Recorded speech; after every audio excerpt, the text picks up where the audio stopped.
Përsa i përket roleve gjinore, ta themi janë të parapërcaktuara me anë të biologjisë, kushteve psikologjike dhe padyshim kushteve sociale. Nëse analizojmë role gjinore në Kosovë, sa janë gra të barabarta, unë mendoj që stigmatizimi përsa i përket barazisë gjinore ka fillu me u zbut. Edhe gratë kanë fillu me pa që munden, edhe ja dalin, padyshim.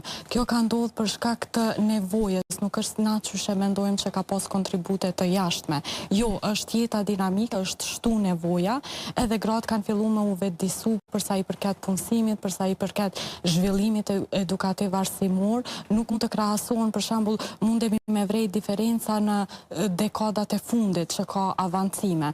Përsa i përket barazisë gjinore, unë vazhdoj mendoj, është mendimi im personal normalisht që është një koncept, ta themi, kushtimisht i gabuar, sepse barazia gjinore neve jemi të krijuar barabart.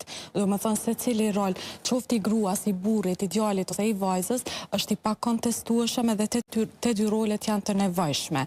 Prandaj është pak e tepërt kur diskutohet për barazinë gjinore, ku neve natyralisht jemi të krijuar në formë të njëjtë, një trajtshme.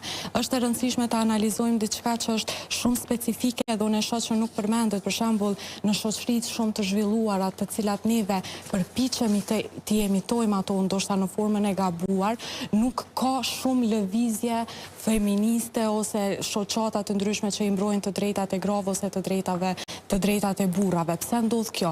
Sepse ti nëse meriton diçka, pak rëndësi ka gjinia, pak rëndësi ka orientimi fetar ose kushte të ndryshme sociale ekonomike.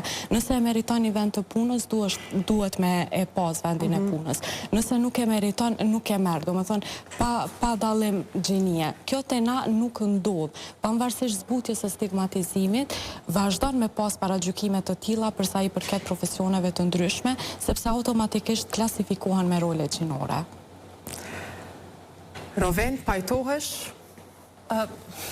Ose ku nuk pajtohesh? Shiko, kjo është temë shumë e gjerë. Unë sigurisht në aspektin neuropsikologjik nuk mund ta jap atë definicionin, por ne shikojmë kuadrin e të drejtave të njerëzit. Pra, ndër vite neve kemi një problem sepse flasim për vitin 2025, marrim shembull vitin 1900, pra i kemi pak të ngatruara këto vite, do më thonë analiza nuk është shumë koherente. Ne duhet kuptojmë që për vitet e sotme, për kohët e sotme, prioritetet e grave kanë ndryshuar. Duke ndryshuar prioritetet e grave, kanë ndryshuar dhe atmosfera dhe mjedisi dhe diskursi dhe debati.